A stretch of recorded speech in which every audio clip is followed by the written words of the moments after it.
Hey everybody, hello and good afternoon. Greetings from Cole Township, Pennsylvania. It's coal as in charcoal, not cold as in ice. Cole Township, Pennsylvania. Local time here is 4:21.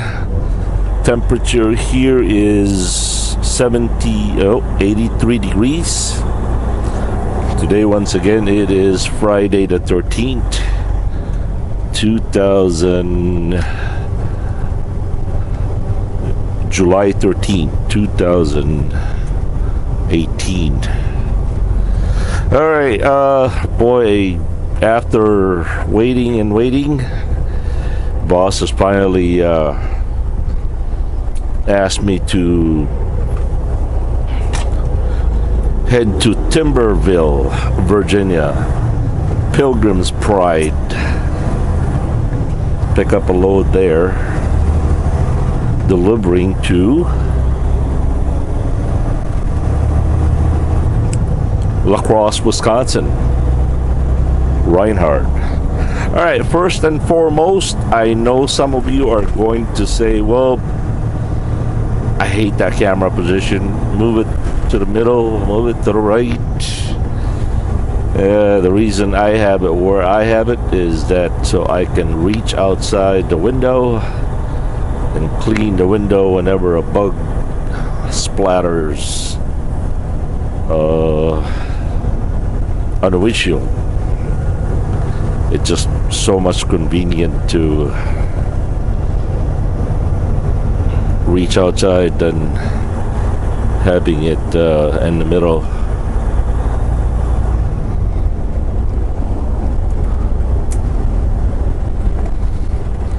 What do we have here?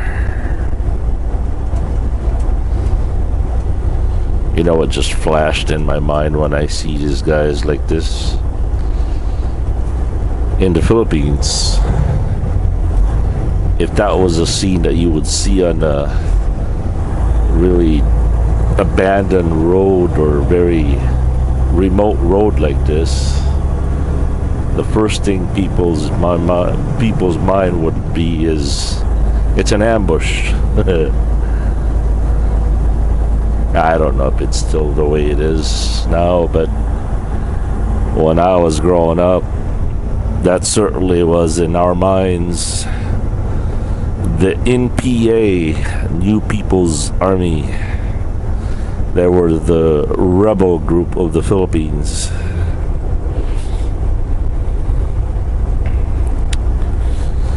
I know them way too well.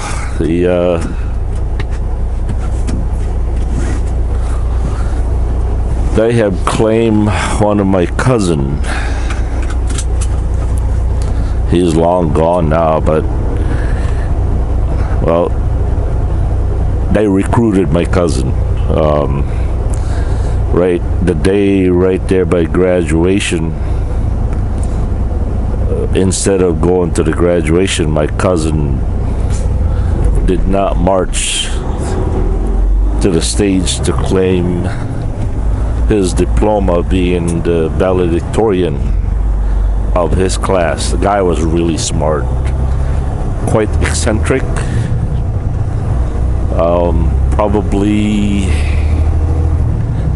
probably about 10 years older than I was back in the early 80s. So anyway, the day of the graduation, instead of getting his diploma, him and his new recruited New People's Army went to the hills, and he became one of their top-notch strategists, blah blah blah. And I hear stories from my aunt and my mom,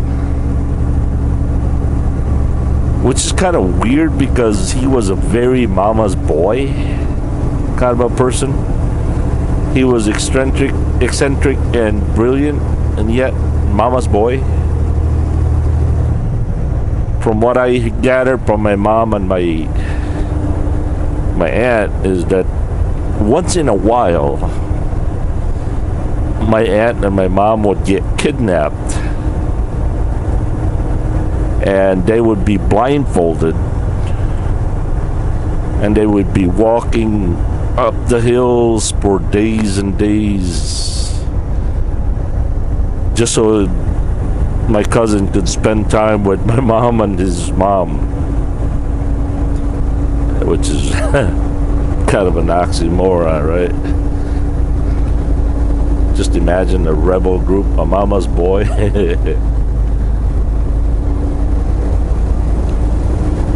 So anyway, that went on for years and years and years. There's always been a big hush-hush in our family about that. Nobody really talked about it. And, well, one day, somebody came into our house. He whispered something, and my mom and my aunt started weeping and wailing and crying, and I knew right away what it was. I guess he died. He got killed in an ambush or a raid between the Philippine Army. Months later, there was the smallest little girl you've ever seen.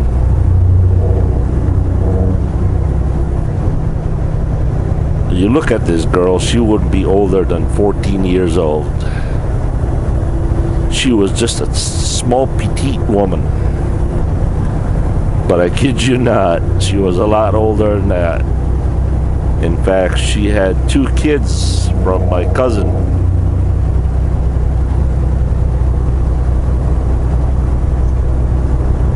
And the 3 of them traveled like tiny little kids, and claiming that my mom and my aunt were their guardians, because this woman was also wanted by the Philippine police and army.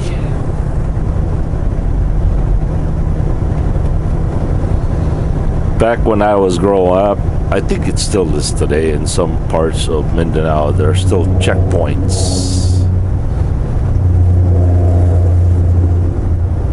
Come on, baby blue, keep it in the middle, will you? I'm trying to tell a story.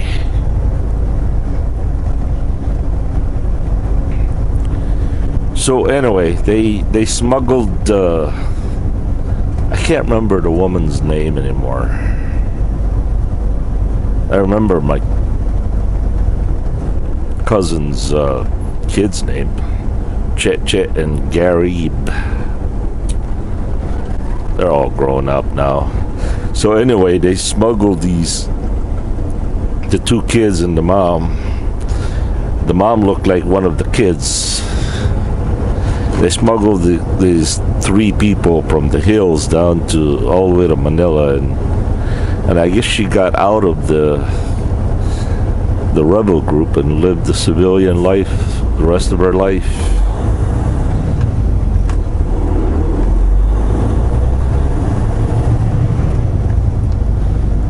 Never saw my cousin anymore though. After he graduated, went up to the hills.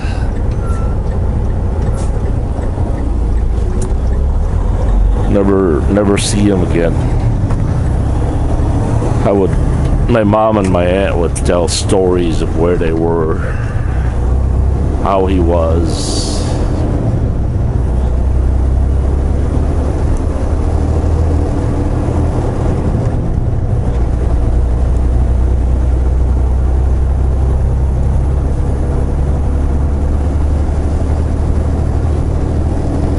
Anyway.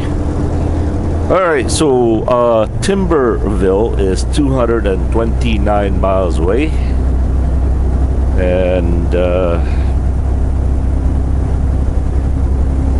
I guess our pickup time is ASAP.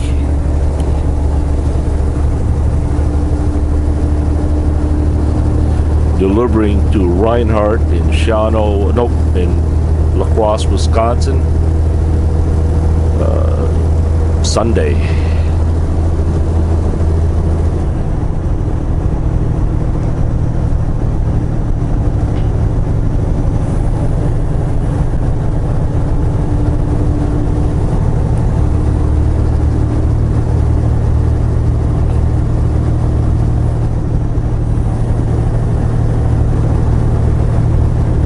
So by now you guys have heard and seen Dirty Larry.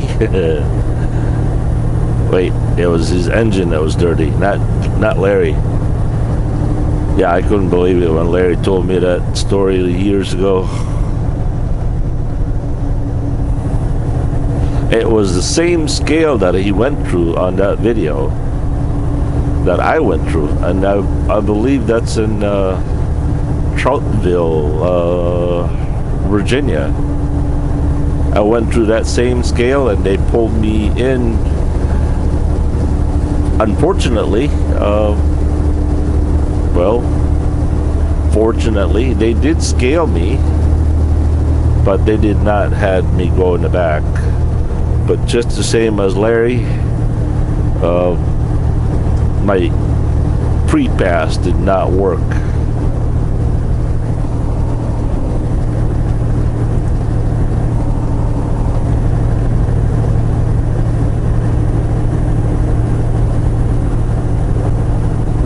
But as I said, fortunately, I was not inspected or told to go in the back and show papers.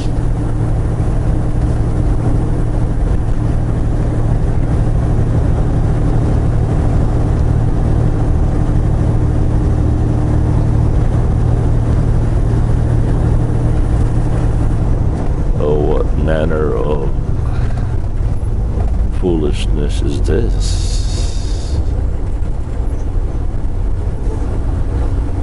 Let me guess. I would just pee on my pants if they were fixing this road, because I think this road is perfect the way it is.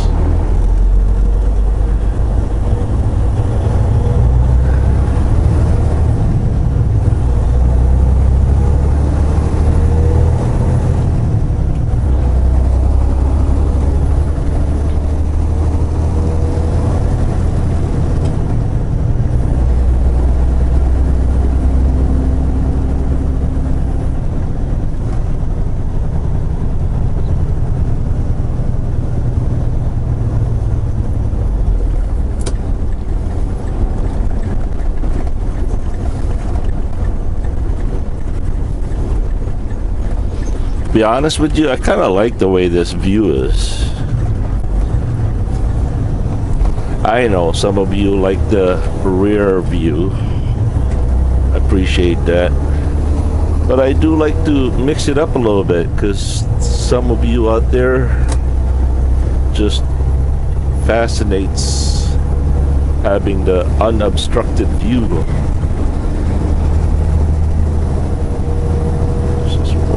Here just really is hot to trot.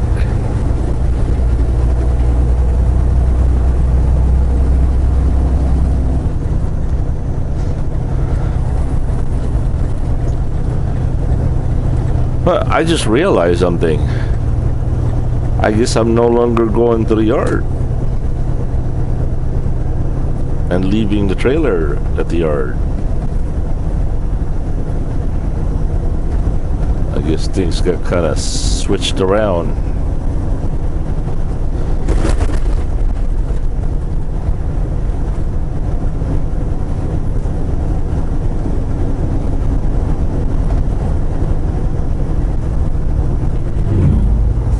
By the way, a special thanks to Bill Kramer for stopping by today.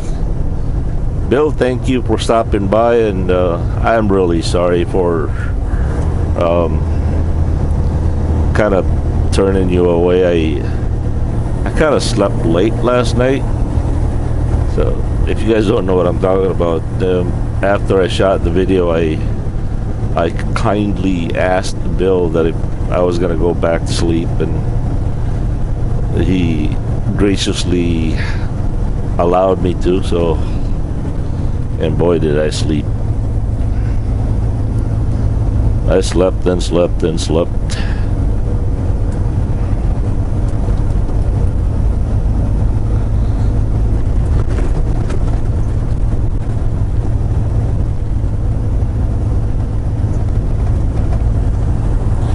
And the word of the Lord today can be found in Philippians chapter 2, verses 9 to 11. God exalted him, Jesus, to the highest place and gave him the name that is above all name, above every other name,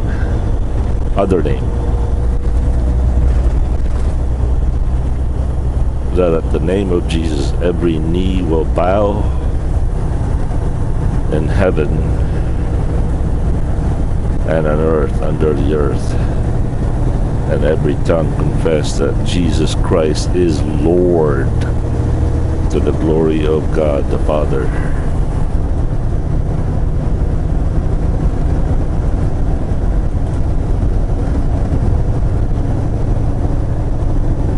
Philippians chapter 2, verses 9 to 11.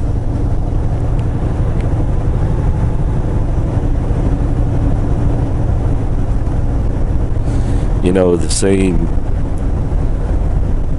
verses can be as sweet as music to some, and a screeching chalkboard scratch to others. Right? Now, which side of you on the coin on that one?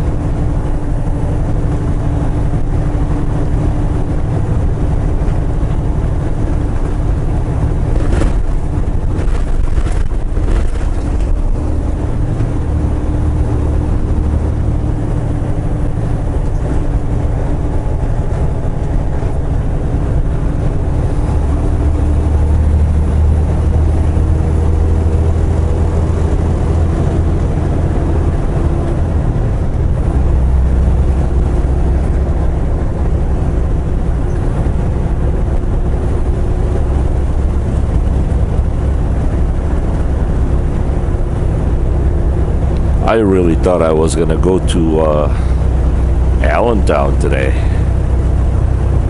pick up a load there and possibly deliver down to the yard, but then my boss said, I'm kind of waiting for Larry to maybe get unloaded early.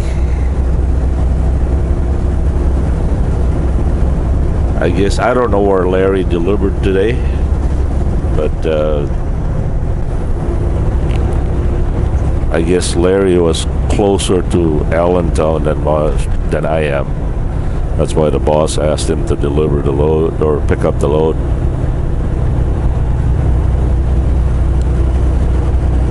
And I guess Larry is probably picking up the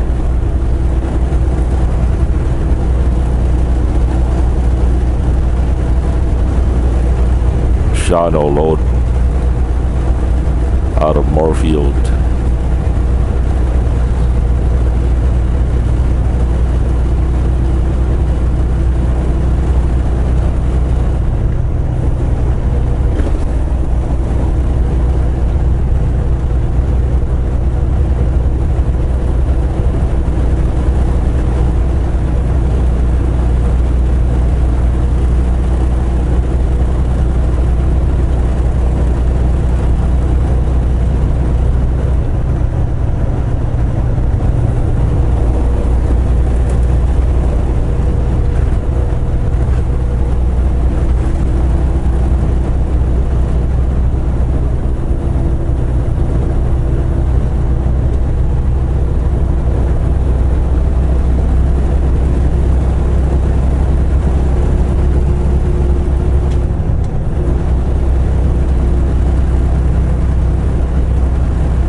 on, baby blue. Line, baby blue. Let's go, giddy up, baby blue.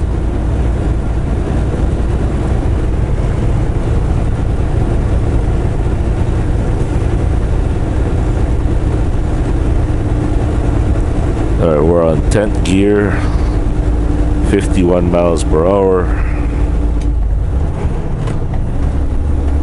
9th gear, 48 miles per hour, 1400 RPM.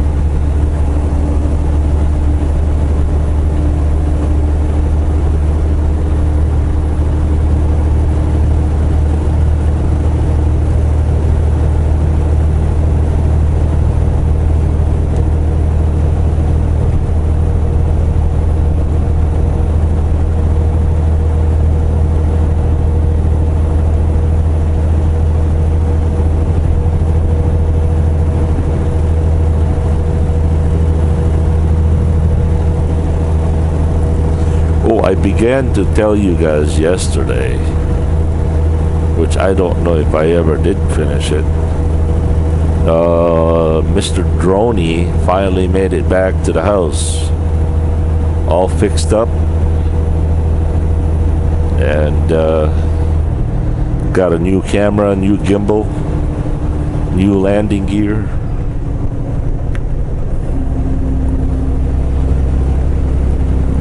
I'm hoping that by Sunday my boss will deadhead me to the house after delivery. That way I can go home and pick up Mr. Droney.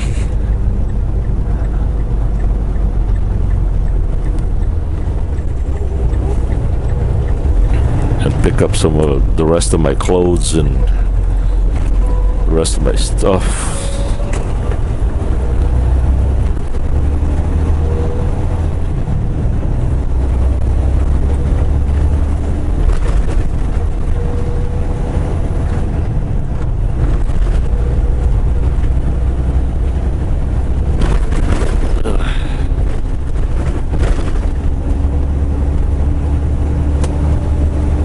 Is there ever a truck that rides like a Cadillac?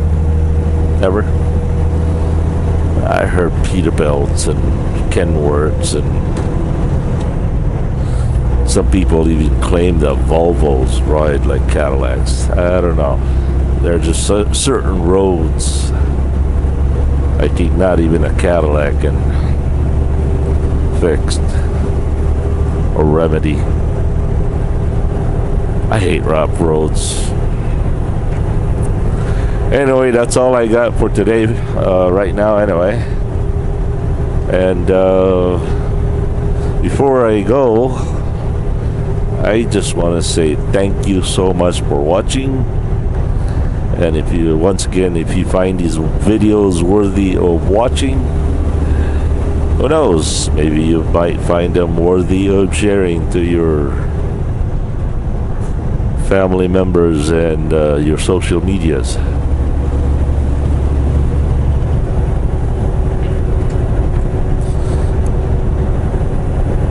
The righteous cry out, and the Lord hears them.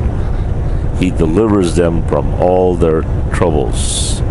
The Lord is close to the brokenhearted and saves those who are crushed in spirit.